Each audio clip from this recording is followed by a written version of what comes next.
there, welcome back to the Pit Stop Ranch, where we spend money on stuff we shouldn't, so you don't have to. 7 days ago, we were at the Pomona swap meet, and hopefully you recall our videos about those misadventures. And well, the kind folks there that put on the Long Beach swap meet went ahead and scheduled theirs to happen today as of the filming of this. So, because half the team was unavailable to vend, and quite honestly, after last weekend's marathon, I just didn't have the energy to set up a booth. But decided I had to go anyways, if nothing else, to share with those of you out there who enjoy viewing it as much as I enjoy going. So I went and spent some money. And per standard practice, I'll go ahead and show you the neat things that I couldn't live without and had to plunk the hard-earned cash down on and pick up for our growing collection of stuff.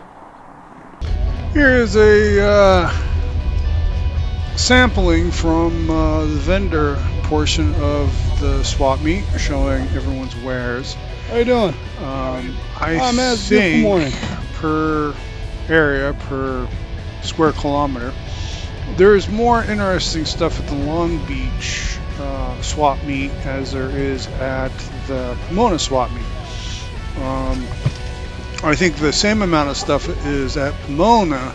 You just have to walk all 15 miles of it or whatever in order to find it, where it's a much smaller area. How you guys doing this morning? At Long Beach, so it's easier to sit there and better than last week. Everything. And you have dressed up stuff, and you have okay, good.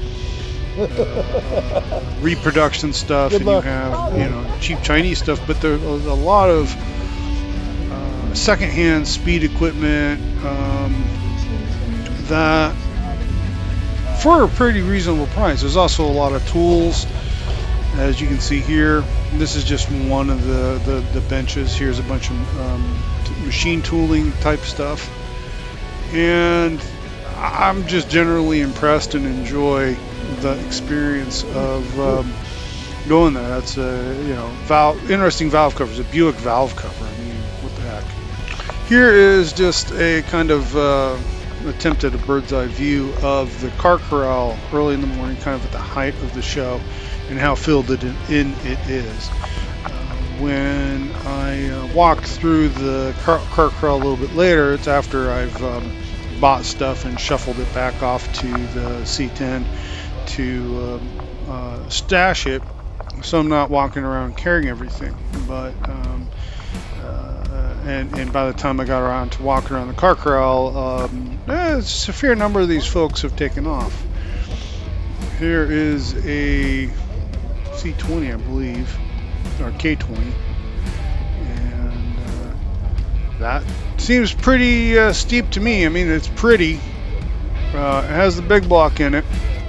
I don't know if it's a factory big block. It sure looks like a factory installation to me, but it's a that seems pretty pricey. And then this one is just mind-blowing. It is a first generation K5 Blazer, but yowzer. I mean, it's a gorgeous restoration, beautiful paint job, but wow, that's expensive. Here's another one that seems pretty steep, $30K for this. Now, this is an actual convertible 57 Chevy in rough shape, but fully restorable. The body don't look too bad. But $30K for this, folks. That's wow. That's mind exploding. This is a quick stroll, just kind of showing randomness and eclectiveness of the car corral. Now, basically going to try and highlight the vehicles. There didn't seem to be quite as many vehicles with for sale signs on them with information, but to get a general feel for what people are asking, there's firefighter for sale signs. Trying to figure out if that's a Pontiac engine and a small block Chevy. I'm pretty sure it's a small block Chevy, but it's pretty. Here's a Lamborghini. Talking about the plastic. These were actually developed by Lamborghini to compete against the Hummer for the tactical light off-road vehicle for the Army back in the early 80s. It obviously competition, so they just made them a luxury SUV. This is pretty cool. It's a 389. Is that the original Pontiac engine in it? Yeah, nice. Which one is it? Is that the 380? It's the E-body. Okay, 389. Okay. 389. Got it.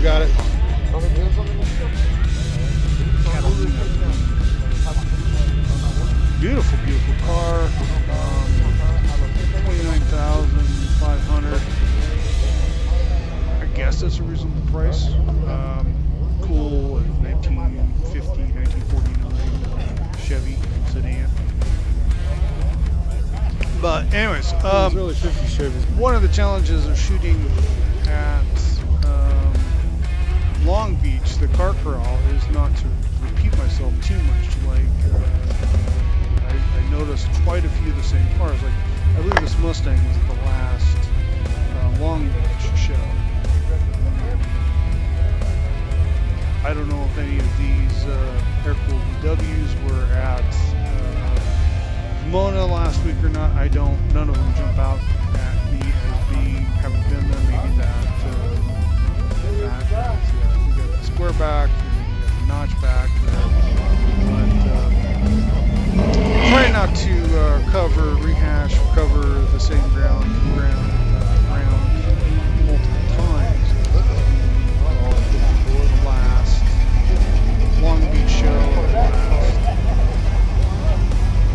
Mona show on the weekend, so you know, hopefully I do a good job of capturing it and showing everybody what is shows up here. Trying to focus more on stuff that I inevitably caught some of the same stuff a couple times. This truck I do not recognize. It was a big block. Big block in it. Fender says 454. There. And I didn't mean to focus so heavily on C10s. They just happen to be those. Seem to be the ones I didn't recognize from previous shows. Here's a gorgeous Cadillac. And as you can see, a lot of people are heading back to the car corral, loading up what they got, taking off the cars. Here's an amazing automobile.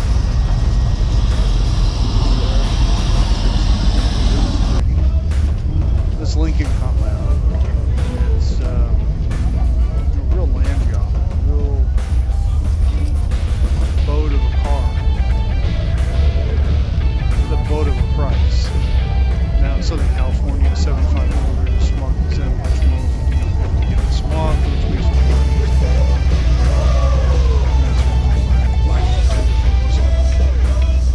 I really like the 60 C10 because of that interesting hood. You got those nostrils on it that the black people use. There's a 1970 Monte Carlo. Again, some of these prices, they're consistently high, so I'm just cheap and used to bought it. Here's a gorgeous 58 Chevy convertible with the first generation big block Chevy in it. Very distinctive. I don't know, 409 probably is the 345. No, 3. I think it's 345. Small block Chevy and this 34 Ford pickup. 36 Ford pickup. Sorry. 32. That's probably the ballpark of what these go for. Be 90 years. This gentleman had a very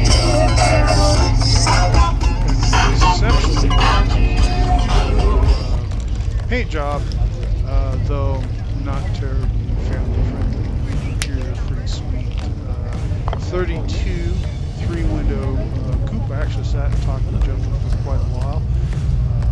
I didn't capture our conversation, or I did capture it, but it ran kind of silly. Here's another 32 4-door firing up to take off.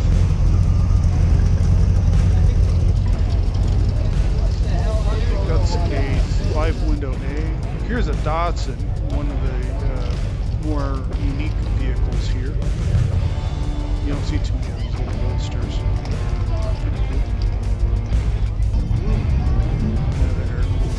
This is a Cabriolet 68, which is pretty early. I didn't realize they made the convertibles that early. This was someone who cut it off and made it a 58 Apache Chevy pickup. Now this is interesting. This is a 51 Chevy Suburban delivery. Very clean, very well done. I like it, but I prefer having windows. That's a Volvo. You don't see too many of those. I don't know the model well enough to be able to tell you which Volvo, but it's a Volvo. That's cool. Rotary power. A little Mazda pickup. Something having a little fun with. I like the tank in the bed. It's kind of silly. Probably because the main tank is rusted out. Here's another 58 Chevy Bel Air. Here's a 56 Ford F100. It's one of those lusted after vehicles. A convertible Fox body, 1988. That price actually seemed kind of reasonable to me. I don't know what's going on with psychology that does that. Here is another F100 with a big block Chevy in it. Clearly a drag racer. Now, this is a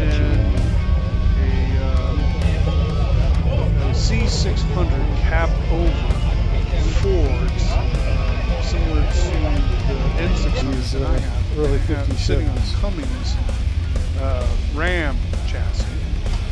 I do have to say I'm pretty sweet on these early 50s Chevys. 2001 Camaro SS. Gentleman at work I know used to have a car like that. Yeah, work used to have one. And another 58 Chevy. This is a Biscayne, which is the very base model Chevy. And it looks, the patina is about perfect if you're into patina. 22K. I don't know if that's a good price or not, but you know, 350 to 700 R4, it's a pretty good setup. Here is a 64 Tempest. I kind of wished they actually had a number on it. I won't lie, I'm kind of interested. Probably a lot more than I'm willing to spend, but well, you can't live. There's no such thing as too many floppy disks, as much as we go through them. So I decided to go ahead and take advantage of the fact that we are at the swap meet. There's always a lot of people selling abrasives. Obviously, you know, I'm certain that they're made in China. No, Germany.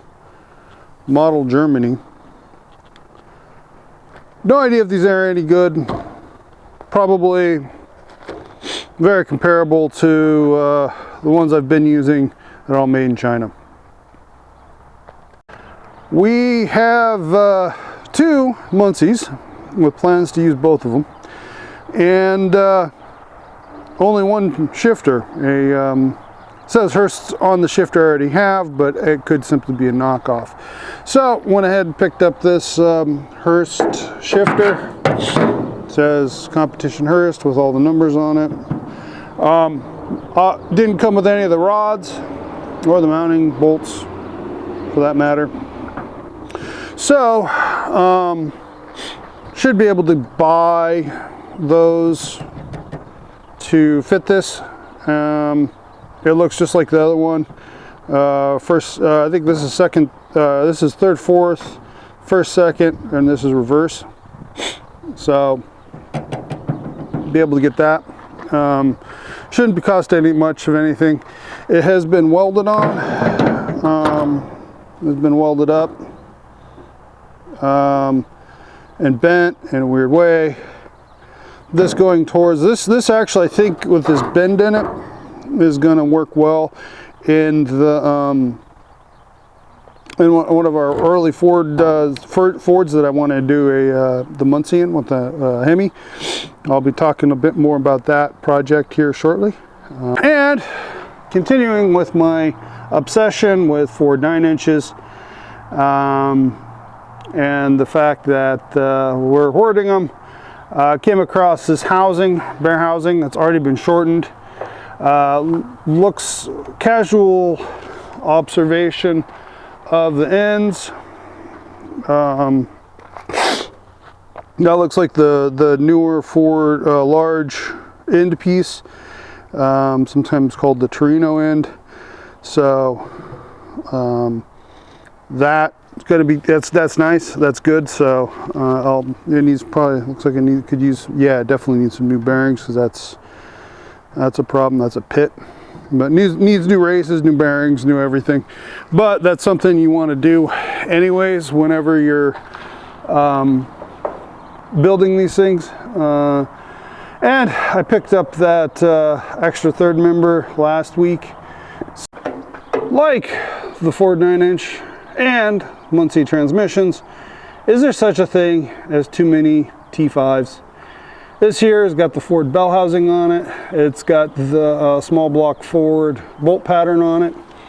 So this is a world-class T5. Now, interestingly, it has Tremec stamped on it. It has Tremec on it, which I have to do some research when it happened. But Tremec bought out Borg-Warner transmissions, manual transmissions at some point, I think in the mid to late 90s. So, and we got the tag here. So, with this information, I can deduce like this probably came from the back of a V6 Mustang. And it says 3.8 on it, but I don't know if that means 3.8 or 4 or whatever. But I bet you the bell housing is actually for the V6, which is the same bolt pattern as the Windsor small block. So we plan on putting this baby into Flow, our land speed racing truck with the flathead. So adapting this up to the back of an 8BA should be plenty strong. It does look like it's missing the rear. Oh, this is the reverse. No, this is speed. This is output speed. So that must be the reverse switch. So I'll have to source one of those or plug a hole and not worry about reverse lights, which is probably more likely. It's also the shifter on top is jacked up, this here. So we'll have to get a new one like that. However, for the application, we wanted it in the back, and the fact it's a world class means it is really strong, and the price was right. Once again, the price was right with all of this stuff. What can I say? 32 Ford grill shell and grill, stainless steel. Now, this is a reproduction. It doesn't look like it's ever been used. There's no damage on it. It's straight, it's clean. And quite honestly, I bought the whole thing for less than what you can currently get just the insert or just the shell on Speedway. In fact, significantly less. So I couldn't let that go. It doesn't have the opening for the radiator up here. So we'll figure that out when that time comes. Now, we have two projects coming up that I would like to run the 32 front grille on, and I already have two 32-ish grills. I have a 32 grill that is incomplete and cut up in rough shape, a very rough one. And then I have a 32 to 34 commercial grill that's been shortened, cut, trimmed, and shortened. Both of which are a little more interesting than a reproduction 32 grill. So, now one of the things on the damaged 32, the cut up 32 grill shell, original one, is the bottom's all cut off. And though I have no intention on cutting this thing up, it's going to remain complete. I'm going to use it as a pattern to repair that other one. For comparison, I went and got out the damaged grill shell I had picked up last week at Pomona for comparison to the reproduction one. And it will be basically some future video coming up. I'm going to try and make the bottom section similar to this one. But the big thing is to have all of this structure here the same on this one, so that they match. And so that should be a fun metalworking project to do. But I'm hoping between the two I can recreate something that's pretty spot on and a lot cooler and more interesting. And failing that, well, it should be more interesting and cooler. And then if need be, I can sell one or the other and recover all the costs that I've spent. But anyway, those are the neat stuff that we got from the Long Beach High Performance Car Swap Meet and Car Show. And there you go. Those are the treasures that caught my eye and had to drag home for God knows what reason. It makes sense to me, I suppose, in a way, maybe. Either way, we have a bunch more cool hot rodding parts to work on our fleet of misfit cars, and I hope you enjoy. Remember, we are professionals, just not at this. So go ahead and comment what you thought was the coolest item in the stall or car in the car corral, and let me know what you think of the junk we drug home in the comments below. And if you would, please like and subscribe. We really need to expand the subscription base. And go ahead and hit the notification bell so you don't miss any of our future videos. Till next time, ciao.